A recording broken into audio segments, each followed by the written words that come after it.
Friday, April 13th, 1945. America is in shock.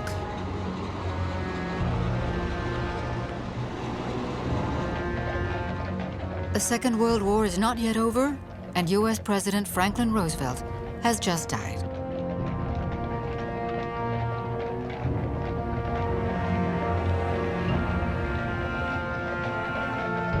Roosevelt was a great craftsman of peace. More than anyone else, he embodied the hope of seeing the world rebuilt on a better basis.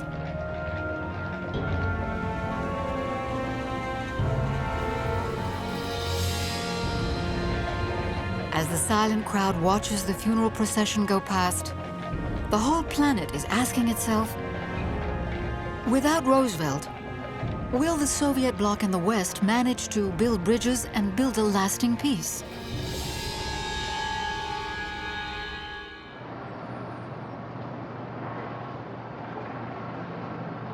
April 12, 1945, the White House in Washington. 3 hours after Roosevelt's death, Harry Truman becomes the new president of the United States. He makes his first appearance in a world riven by chaos.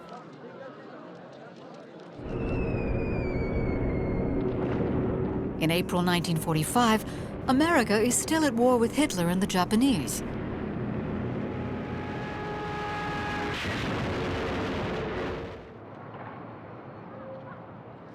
To add to the complications, Truman has been vice president for just 3 months, and he never seemed to be predestined to be the new president of the USA.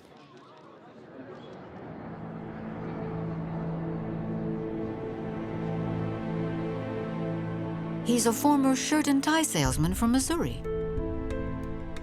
He went into politics late in life and was elected to the Senate for the first time 10 years ago.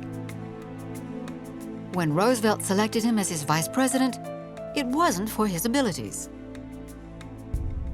He considered him clueless. He chose him purely for electoral reasons. It's very common in the US. Vice presidents are not necessarily selected for their intelligence. It's often because they can win votes from important areas. Overnight, the former shopkeeper from Missouri has been propelled to the head of the world's biggest superpower. He himself is flabbergasted and doesn't try to hide it. The front pages scream out what Truman has told journalists. Boys, if you ever pray, pray for me now. I don't know whether you've ever had a load of hay fall on you, but when they told me what happened, I felt like the moon, stars, and all the planets had fallen on me.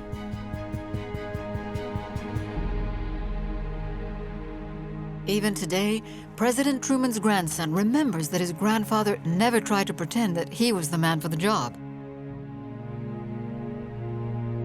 He was not ready for that at all. He actually said, there must be 1 million people, 1 million men better qualified to do this job than I am, but it's mine to do, so I'm going to do it. He was the kind of man who, when given a job, did it. The task promises to be Herculean. He will have to build the world of tomorrow on solid bases, but Truman has no experience of international politics.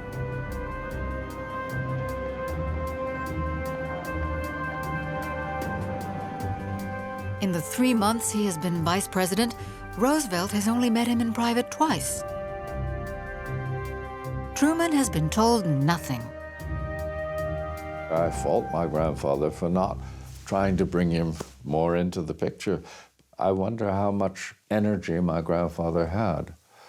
I think he was well aware of his diminishing energy. And to bring Truman into the picture may have been more than he could face. 2 months before his death, Roosevelt had met with Stalin and Churchill at Yalta.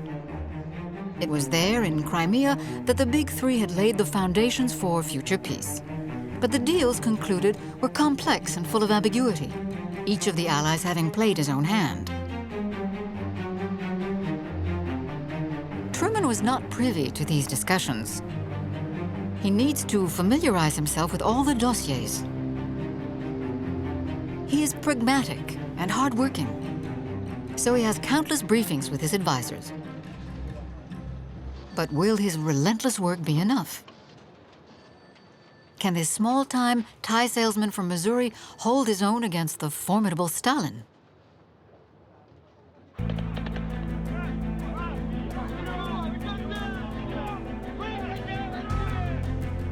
One month after Truman accedes to the White House, the Allies win the war in Europe.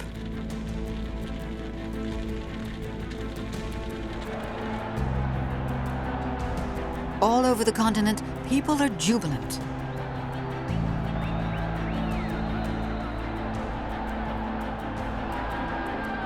Outside Buckingham Palace in London, a human tide greets Winston Churchill.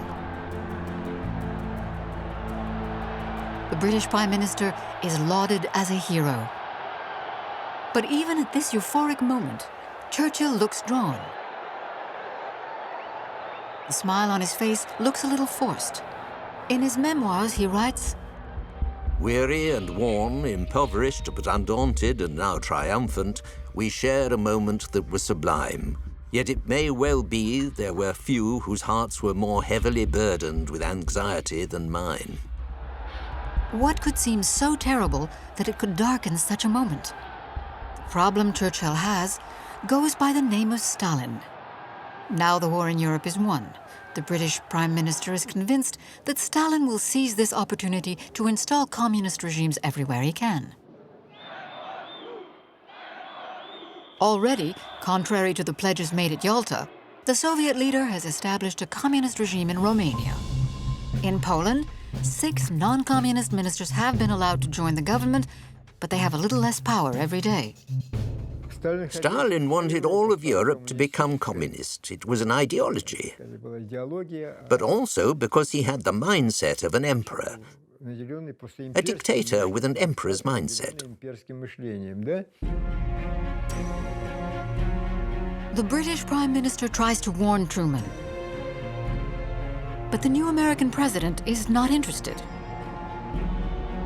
For now, Truman has taken the tack that he will honor the agreements made by Roosevelt. He will not have a word said against his communist ally. Churchill can only wait and hope that Truman will see the Soviet leader's true colors for himself. The opportunity soon arises.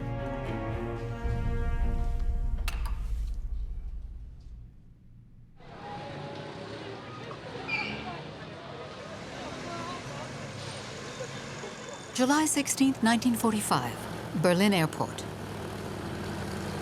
The US President's plane has just landed.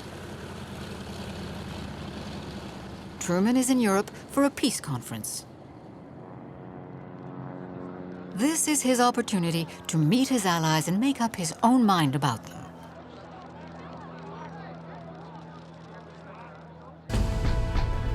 Talks are to take place at Potsdam, a few miles from Berlin.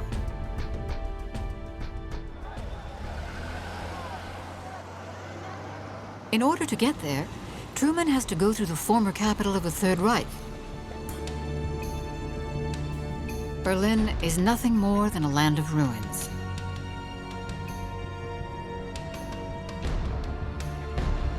A few bone-weary people wander around aimlessly. The scene of desolation upsets Truman and convinces him that he needs to help Germany get back on its feet.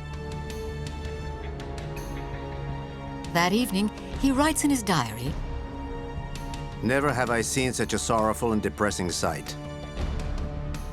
We saw old men, old women, and young women carrying what they could of what they had left, to nowhere in particular.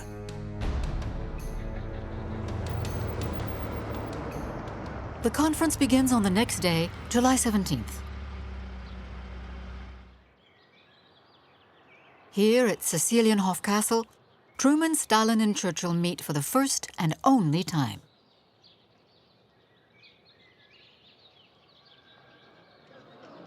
As Truman expected, Churchill seems charming. But his advisors keep telling him that Stalin is not to be trusted. However, the new president quickly sizes up the man with whom he'll have to negotiate. I can deal with Stalin. He is honest, but cunning as hell. Stalin, on the other hand, has no concerns about Truman, whom he just sees as a small-time shopkeeper from Missouri. Stalin knows very little about Truman because he was a bit part player.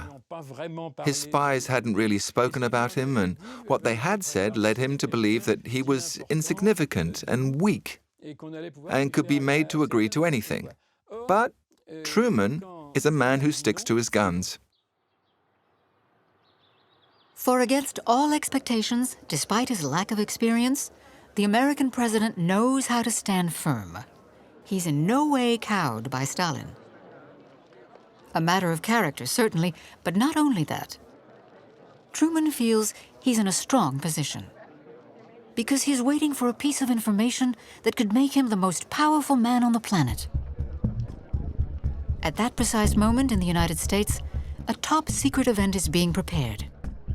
While he's negotiating, the president is keenly anticipating some news. On day 2 of the negotiations, he finally receives a telegram in coded language. Doctor has just returned most enthusiastically and confident that the little boy is as husky as his big brother. The light in his eyes is discernible from here to High Hold, and I could have heard his screams from here to my farm.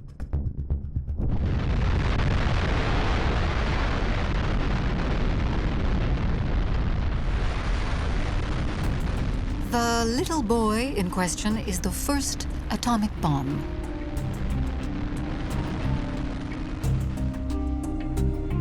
For the last 4 years, the planet's finest scientists have been working in the greatest secrecy to develop what could be the ultimate weapon. The operation is codenamed Trinity.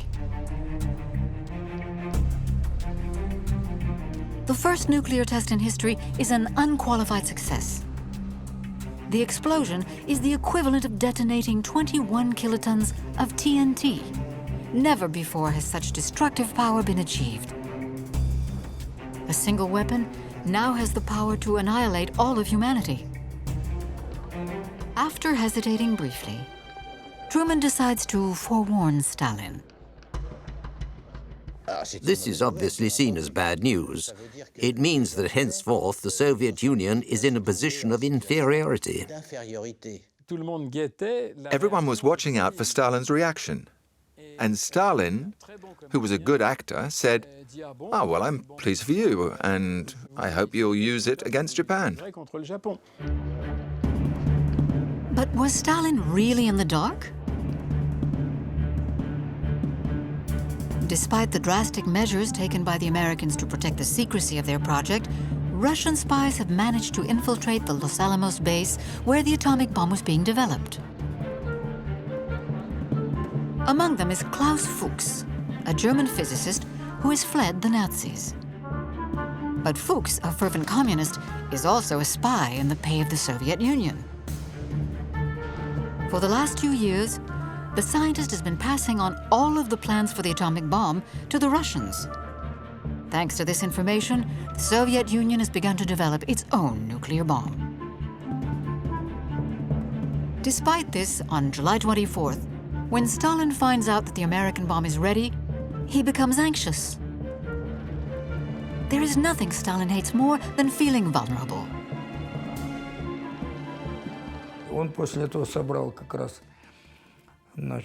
He called together his entire Potsdam entourage, and he asked them to tell the scientists and everyone else working on the atomic project that he wanted them all to speed up the creation of the Russian atomic bomb as much as possible. The bomb would become an obsession for Stalin. Until he has his own atomic bomb, the supreme leader will not feel confident facing the Americans. His relationship with Truman is about to become fraught. Potsdam will also be the backdrop for another conflagration. In mid-conference, Churchill leaves the negotiating table to head for London to receive the result of the general election. A passionate Democrat, the British Prime Minister has thrown his hat in the ring once again. He's acclaimed throughout Britain in the weeks he spends campaigning. But as day dawns on the morning of the election, he has a feeling of foreboding. I woke suddenly with a sharp stab of almost physical pain. The power to shape the future would be denied me.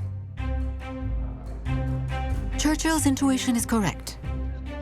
And to general amazement, he loses the election. Rather than their war hero, the British people have opted for a new man, the Labour leader Clement Attlee. The day after his triumph, Attlee settles into Churchill's still warm seat. Around the table, there is a general sense that there's been a casting error. Clement Attlee is a man who seems truly insignificant. Churchill used to say he was a sheep in sheep's clothing, or an empty car stops outside Downing Street and Attlee gets out of it. A modest man with much to be modest about. And this leaves Stalin puzzled, because he was convinced that Churchill had all he needed to be able to rig the election, which in Stalin's eyes is what any politician worth his salt would do. Faced with a lost and awkward Attlee, Stalin takes matters into his own hands.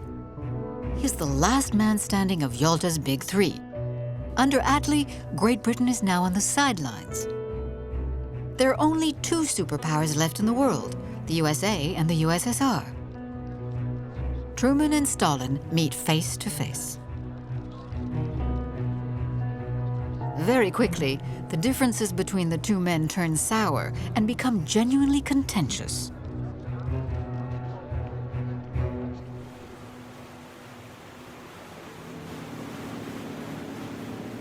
Five days after Potsdam, Truman makes a decision which will have significant consequences. The USA will use its atomic bomb against Japan. This ratchets up the tension with Stalin.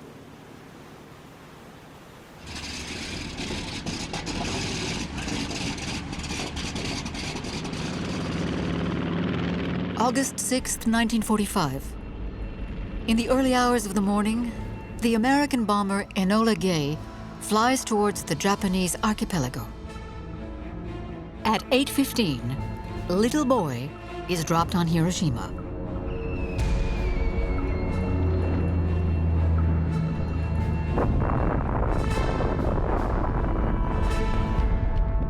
A huge mushroom cloud billows over the city. The temperature on the ground reaches 4,000 degrees.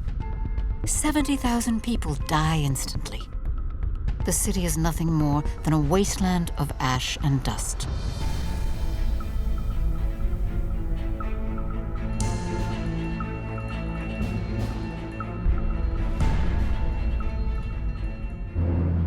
Three days later, on August 9th, it's Nagasaki's turn to be bombed.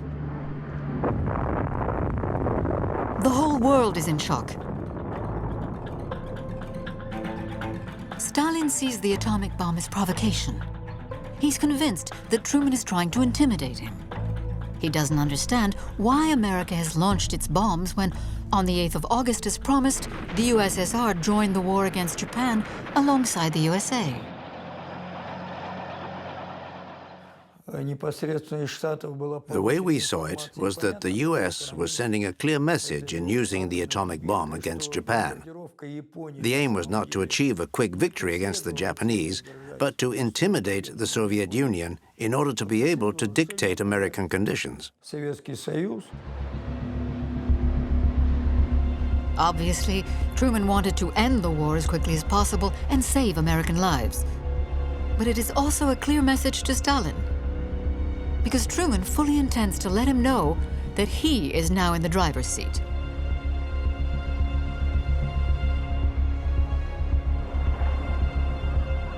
From then on, Stalin wants to know how much leeway he will get with Truman and decides to test him.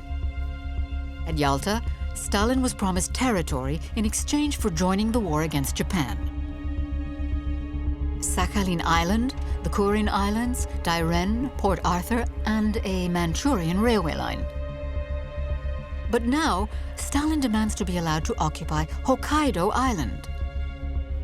In a telegram to Truman, Stalin explains, Russian public opinion would like to see our troops get an occupation zone in part of the archipelago. Anything to the contrary would be seriously offensive.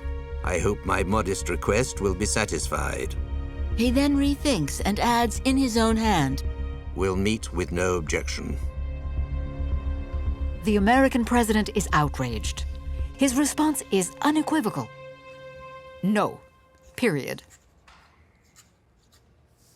Grandpa expected people to be straightforward and honest. Those are the kind of people that's how he was. He expected people to be truthful with him and to be upfront. And when he discovered that they weren't, when he discovered that Stalin wasn't, he very quickly got his back up and began to deal with Stalin more roughly, more directly, and more confrontationally. Stalin has also decided to move things forward and press his advantage in Europe. Rigged elections, coups. Wherever he can, Stalin establishes communist regimes.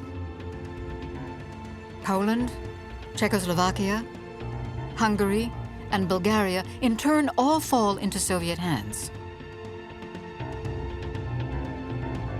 The rampant Stalinization of Europe worries Truman, but he's still unsure how to approach the situation.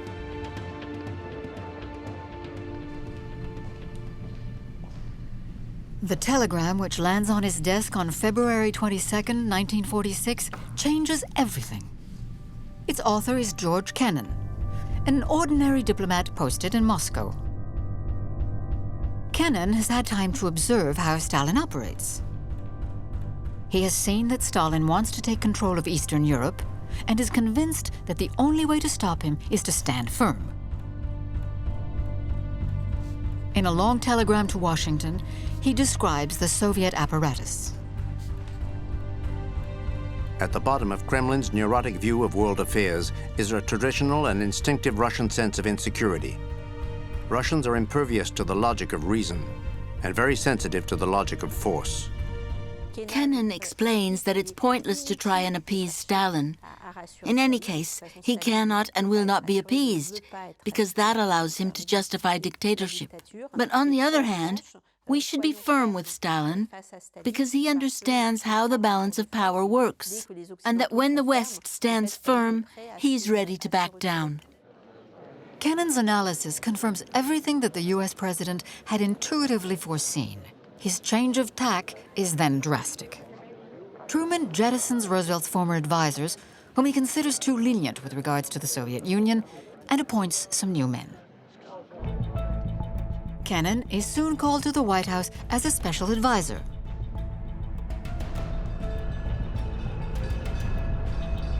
Truman is still left with a problem, that of explaining this turnaround to the American public. This will be a delicate operation, as in the eyes of America, Stalin is a great ally, the man who helped win the war against Hitler. The press has consistently hailed him as a hero. They've been exposed to 4 years of war propaganda, which has shown Stalin as a friend to all children and the great ally who will help America win the war. The propaganda was successful, and Stalin is very popular in the USA. The American president then has an idea. He will make use of the former British Prime Minister and let him deliver the bad news. Churchill still has considerable prestige, and no one will dare to doubt his word.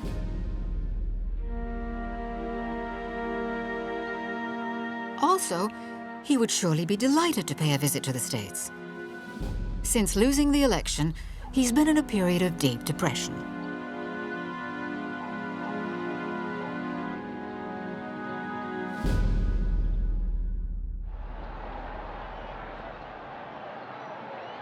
On March 5, 1946, everyone in the small town of Fulton, Missouri has hung out their flag to welcome the former British leader. It's a beautiful sunny day. Truman welcomes Churchill to his home territory, wreathed in smiles. Truman is quite aware that Churchill is about to drop a bombshell, but does not let on that he knows anything. A few minutes later at Fulton University, Churchill gives a speech that will stun his audience and dismay the whole world. From Stettin in the Baltic to Trieste in the Adriatic, an iron curtain has descended across the continent. The Iron Curtain speech provokes an outcry. The Americans are shocked. Good old Uncle Joe? C'était stratégiquement assez habile. This strategy of Truman's is very clever, in that he lets Churchill make the speech where he mentioned the Iron Curtain, because it shows America and the rest of the world that this change in America's policy is not just down to Truman or a few isolated advisors, but that as significant a figure as Churchill was thinking the same way as the American president. Soon, Stalin's former admirers in the US start to consider him a dangerous tyrant. In the Soviet Union, the Fulton speech is seen as a stab in the back. Stalin is said to be furious. Intellectuals and those close to the Kremlin stand united against Churchill. Churchill was our country's sworn enemy. He was the leader of the world's most anti-Soviet nation in the West. He spent his whole life trying to put one over on the Soviet Union. Henceforth, European countries will have to nail their colors to either the communist or the capitalist mast. In this race to divide up the world, Stalin has a head start. He's already got his hands on countries in Eastern Europe and is making ground in the West. Communist ministers have already found their way into the French and Italian parliaments. How far will Stalin manage to extend his sphere of influence?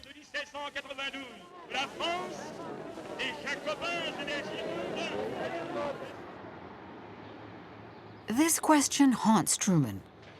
He understands full well that in this arm wrestle with Stalin, one thing adds weight to his opponent: poverty.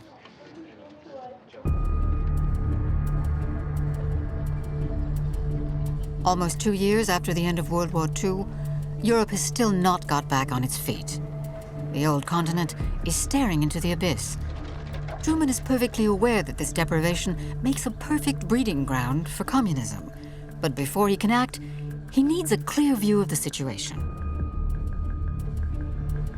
In early 1947, Truman sends Montana Senator Mike Mansfield to Europe with a brief to evaluate the situation. His report is horrifying. In every country visited, there was evidence of malnutrition, tuberculosis, and disease. The greater part of the Italian population is subsisting on a bread ration from 75 to 125 grams a day. Very little in addition is eaten. When he reads the report, a new conviction awakens in Truman. If he does not come to Europe's help, he will leave Stalin a free rein on the continent. Truman then decides on a rescue plan for Europe and entrusts it to Secretary of State General George Marshall. Raw materials, machine tools, tons of equipment make their way across the Atlantic. But behind this facade of generosity, the Marshall Plan is also vital as a tool to relaunch the US economy. It was also a way to bring a new vigor to American trade. Because you can't be rich on your own in the world, you need rich partners too. So by extension, if the USA, who had profited from the war, could not trade with other countries because those countries couldn't afford to buy anything, then America's wealth would go into decline. The the Marshall Plan is also a political stratagem designed to destabilize Stalin, because American aid is on offer to all European countries, including those in the East. And of course, the Eastern nations, who are under the protection of the Soviet Union, are also in great need, like Poland and Czechoslovakia, who are both offered the Marshall Plan. But ultimately, the conflict of ideologies wins the day. The Marshall Plan was perceived as an American imperialistic ploy to subjugate Western Europe. This was completely unacceptable to Stalin. Those Eastern European countries tempted by the idea of American aid were soon brought into line. In total, 16 countries, all Western, take part in the Marshall Plan. France, the United Kingdom, and Italy are the greatest beneficiaries.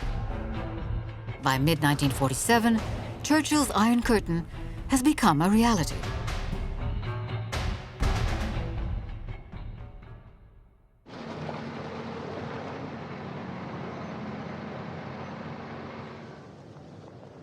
One city will bear the brunt of this new battle of wills between the West and the Soviet Union: Berlin.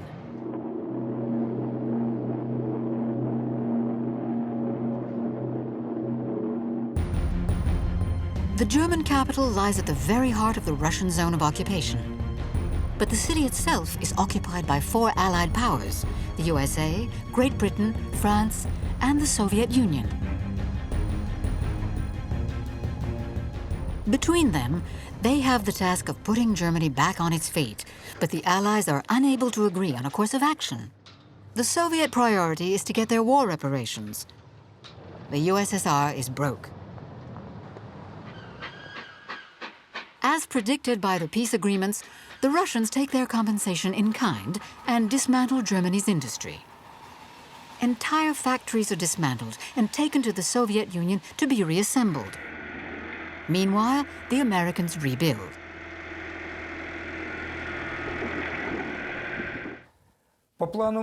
As promised in the terms of the Marshall Plan, the Americans gave Germany $16 billion. We, on the other hand, gave nothing. But we were in no position to give anything. We had nothing. We couldn't compete.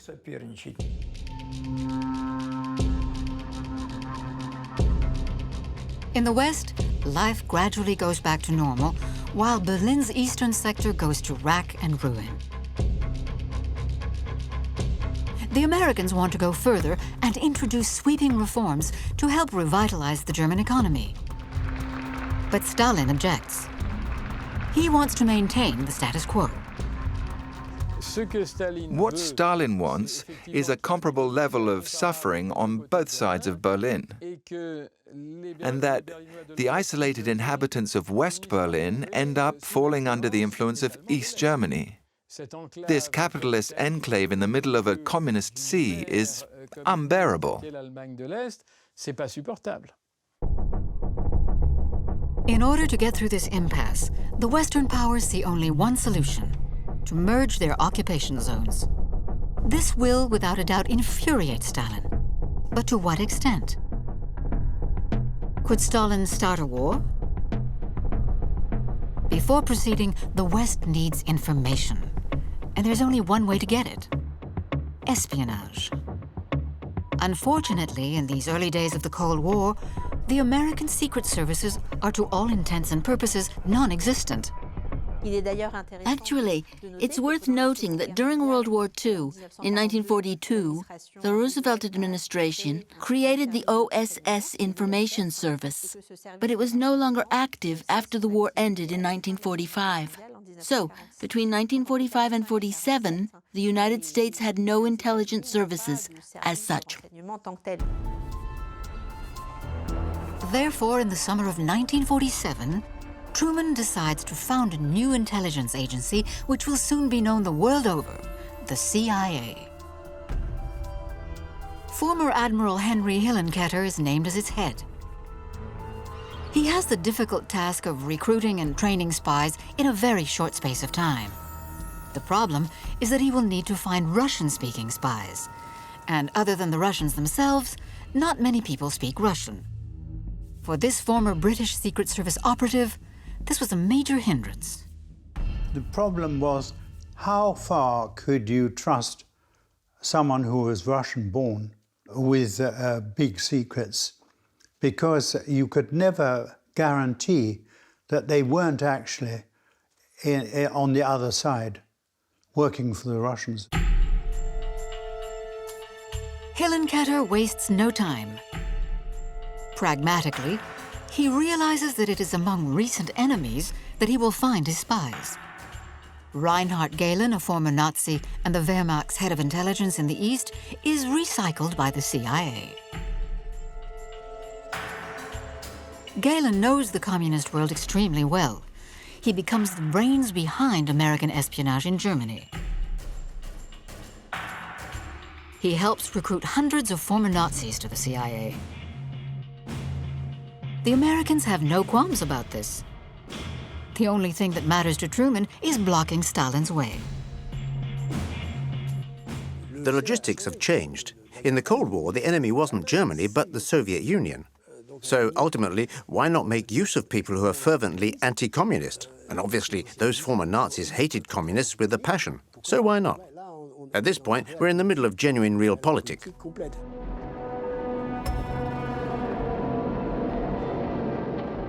The CIA's opponents, Russia's GRU and KGB, are also very active. But they have a considerable head start, as their intelligence services have existed since the First World War. Berlin will become the world's espionage capital. In the street, the civil service, in the armed forces, there are spies everywhere. All of them, regardless of which side they're on, have the same objective: to decipher their opponent's plans and to get one step ahead of them. Espionage was almost certainly a new style of warfare because you needed no guns, and it penetrated right into the center of the other side's worldview.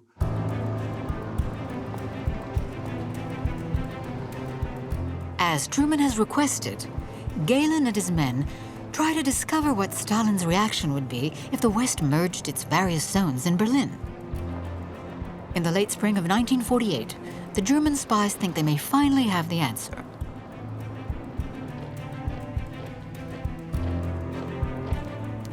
On June 9th, a telegram from Hillenkoetter warns Truman.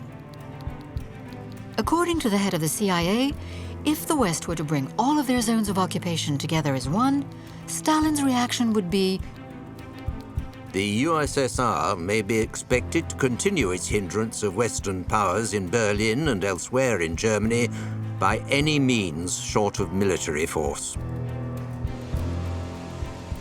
This is the green light the Allies were waiting for.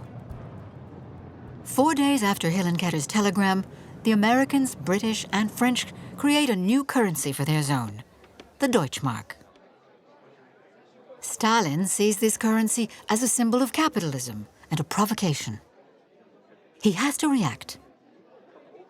As the German spies had predicted, the Soviet leader then decides on economic retaliation.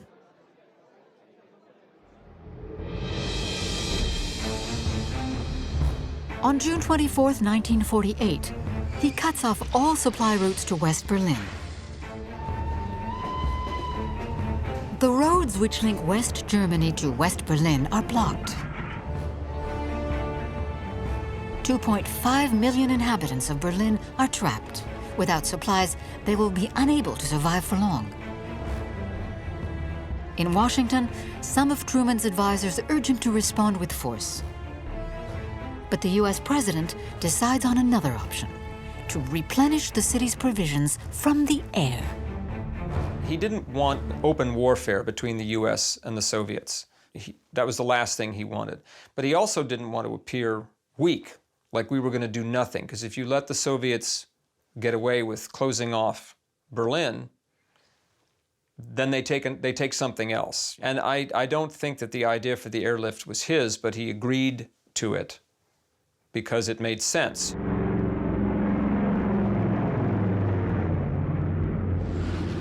4 days after the blockade starts, huge British and American cargo planes fly over Berlin. Within their bellies, tons of food and goods and the famous care packages. Assembled by the American NGO CARE, these parcels contain everything the Berliners need to survive: bacon, margarine, powdered eggs, chocolate. The taste of America. What Stalin hadn't accounted for at all was that the Americans, the English and the French together had the wherewithal to keep West Berlin supplied for 11 months to the tune of 6,000 tons a day. Every day, a cargo plane would land on one of Berlin's 3 aerodromes every 30 seconds.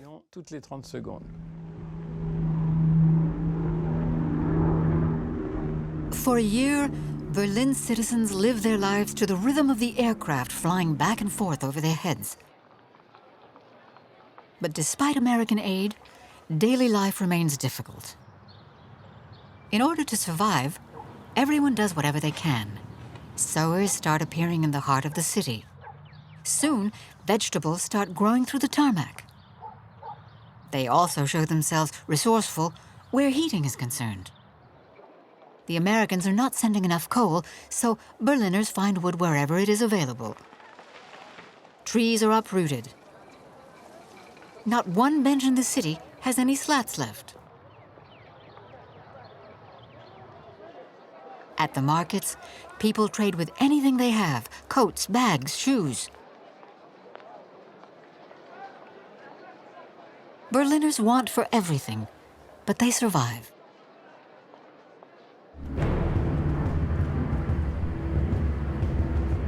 The Americans, too, are determined to stand fast, whatever the cost. And as predicted by Galen, Stalin does not give the order to shoot down the American planes.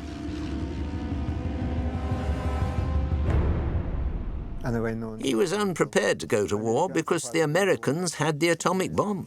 The Soviet Union would not have been able to endure another war when 20 million Russians died during World War II. Realizing that he had lost the political arm wrestle, Stalin lifts the blockade on May 12, 1949. All over West Berlin, people rejoice. For the communist leader, this is a humiliating defeat. This small-time shopkeeper from Missouri has got the upper hand over the most feared man on the planet. In his memoirs, Truman can barely hide his delight. He knows that he has scored a crucial point in his battle against Stalin. The blockade had sharply turned them against communism. Germany, which had been waiting passively to see where it should cast its lot for the future, was veering towards the cause of the Western nations. This was the exact opposite of what Stalin wanted, which was to sow discord between the Allies. It actually sealed reconciliation and friendship between the German and American people. They formed a close bond and were responsible for ensuring the survival of West Berlin. 15 days after the blockade is lifted, the Western powers create the Federal Republic of Germany. The Soviet Union responds by founding the Democratic Republic of Germany. The allies of yesteryear are now officially enemies. At the White House, Kennan is terrified. He is farsighted and writes, All in all, our policy on the continent takes us along a street to which there are only 3 outlets: a Russian collapse, a disintegration of our own position, or a terrible war. The threat of a terrible war hangs a little more heavily on the world every day. Stalin has still not recovered from the blockade debacle and wants to regain the upper hand. His efforts eventually allow him to turn the tables once more.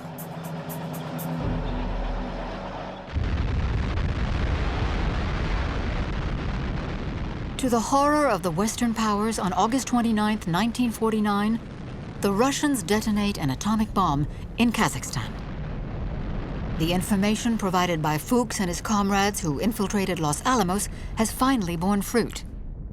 The Soviet intelligence services helped us to accelerate the creation of a Soviet atomic bomb, and they allowed us to save a lot of resources. Our scientists believe that the information provided by our intelligence services enabled us to reduce the development time for the bomb from 10 to 5 years.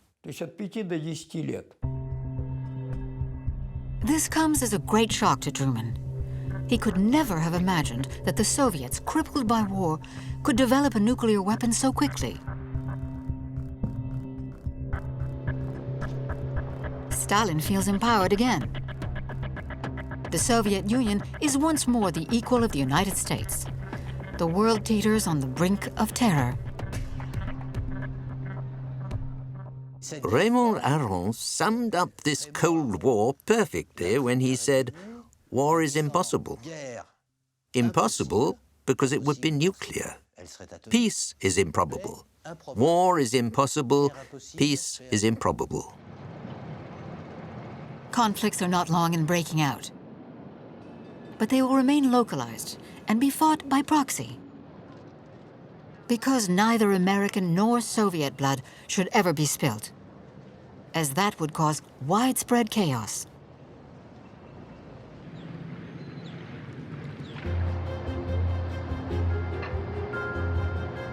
The first of these post-World War II conflicts to erupt is in a small country that few Russians or Americans would be able to identify on a map of the world: Korea. Since 1945, Korea, which formerly belonged to Japan, has been occupied on both sides of the 38th parallel, to the south by the Americans, to the north by the Soviets. Since then, North Korea's communist leader Kim Il-sung has sought to reunite his country. He has on several occasions asked Stalin for help, but the Soviet leader has always refused. However, on January 12th, the Supreme Leader changes his mind. And it is all because of a tiny little sentence uttered by Dean Acheson, the American Secretary of State. That day, in his speech on America's military ambitions, Acheson writes, "This defensive perimeter runs along the Aleutians, then to Japan, then to the Ryukyus and the Philippines." He forgot about Korea. The worst mistake he could have made. There was Taiwan, Japan, the Philippines, everything you like, except Korea. It wasn't clever. Which is surprising for someone as experienced as Acheson. But he made a big blunder. Stalin took this as an encouraging sign that the Americans had softened again. Stalin then gives Kim Il-sung a green light to spring into action. At 4 a.m. on June 25, 1950, North Korean forces crossed the 38th parallel. The news is immediately broken to Truman, who is spending the weekend in his home in Missouri. The American president does not hesitate for a moment. Force must be met with force. His memoirs recall, If this was to go unchallenged, it would mean a Third World War, just as similar incidents had brought about the Second World War.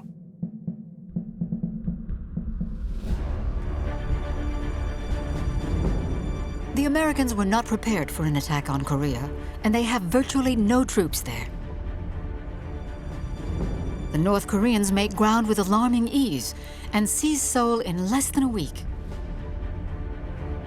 Truman is deeply concerned. How will it all end? He writes to his wife, I hope we can contain it and not have to order our terrible weapon turned loose. Truman will not need to use the atomic bomb, as he has another secret weapon in the form of a man, General MacArthur. The great hero of the war in the Pacific is in charge of the occupation of Japan. He knows Asia very well and is a peerless tactician. In just a few months, he succeeds in regaining the advantage over the communists. By November 1950, the Americans have invaded almost all of North Korea and are close to the Chinese border. The Cold War is suddenly looking likely to become very hot, because neighboring China became communist in 1949. Mao sends 500,000 Chinese volunteers to help his North Korean brethren.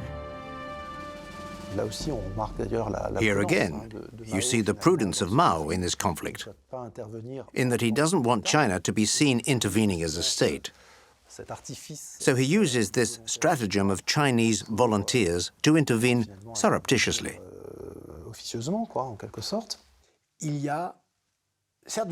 There is certainly an empirical rather than theoretical mastery of the Cold War.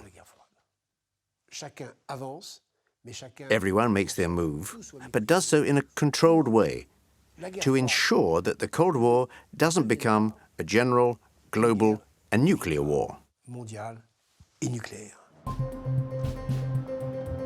For Truman, these months of intense tension are psychologically exhausting. In his journal, he writes, "It is hell to be the president of the most powerful nation on earth.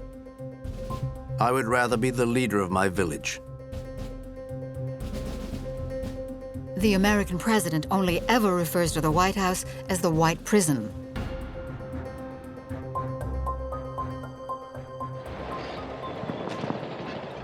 The Korean conflict is becoming a war of attrition, but it is a completely unexpected event which brings the war to an end.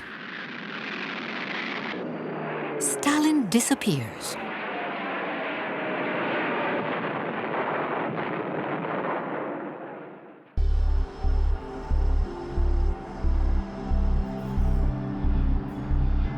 March 1st, 1953. Kuntsevo Dacha, near Moscow. This is where Stalin now lives as a recluse. The man who struck fear in the hearts of the world has locked himself away in a cage of delusional paranoia. He fears he's going to be assassinated. When Stalin goes to bed that night, he's had a lot to drink. During the night, he suffers a cerebral hemorrhage. For 10 hours, as he lies dying, no one dares to open his door. Everyone is too afraid of the possible reprisals. He died alone, and all those who could have helped him, such as his doctor, well, he was in prison. He could have made a recovery. But when his cronies arrived, like Khrushchev, Beria, Malenkov, they daren't do anything in case it's held against them.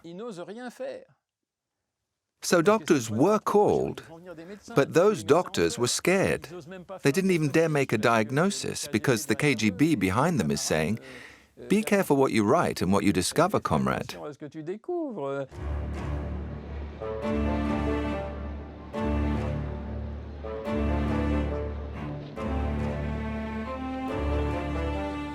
After 4 days of death throes and no adequate treatment, Joseph Stalin dies on March 5th, 1953. As soon as the news is out, 5 million people flood towards Moscow. They all want to see the remains of the man who, over a quarter of a century, decided whether they lived or died.